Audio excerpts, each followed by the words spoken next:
Today we are here on another project, and this one has a basement. So we kind of starting in the middle of the project. I'll put up some pictures somewhere, either here or here, basically that show you the before pictures. So now we're doing like almost finished pictures. Not quite finished, but I'll say about another week. Okay. So we'll pan out, we'll show you how the house looks as a whole, and you see that we now have brown shutters and brown posts. We have a couple of things that we need to change up there. Looks like we have some worms out here.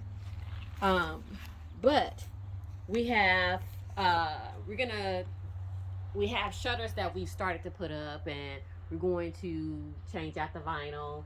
And we've painted these posts. These posts were not this color. We had bricks at first, as you'll see on the before pictures. We have some gutters that we've had to put because we have a basement area, and so we need to do some more work on those gutters, but we will get it done.